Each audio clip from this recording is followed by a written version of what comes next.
Hello 90s kids. Books are my best friends. Today I will introduce you one of my best friends. Robin Sharma's Who Will Cry When You Die.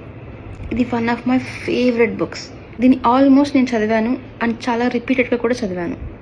Because it gives you peace. Trust me, ఈ book ఒక్కసారి చదవండి, డెఫినెట్గా మళ్ళీ మళ్ళీ చదువుతారు. ఈ contents చూస్తేనే మీకు చదవాలనిపిస్తుంది. Because each and every headline very relevant you. And దీంట్లో నా ఫేవరెట్ నేను ఈరోజు మీతో షేర్ చేసుకుంటాను. Practice forgiveness. నిజమే కదా, మనకి హార్మ్ చేసిన వాళ్ళని మన లైఫ్ లాంగ్ గుర్తుంచుకుంటాం. వాళ్ళ మీద ఎంతో కోపాన్ని దాచుకుంటాం. అది వాళ్ళని ఎంత ఎఫెక్ట్ చేస్తుందో తెలియదులే, కానీ మనల్ని మాత్రం చాలా ఎఫెక్ట్ చేస్తుంది.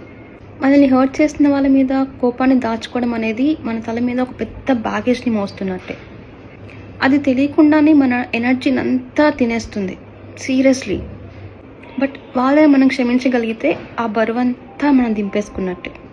So author point is so simple. Start forgiving and please be బ్యాగేజ్లెస్.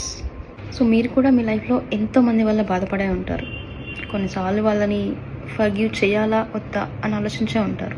But please trust me, just forgive them. Forgive them and be happy forever without any baggage. So that's it. This is Siri signing off. See you soon.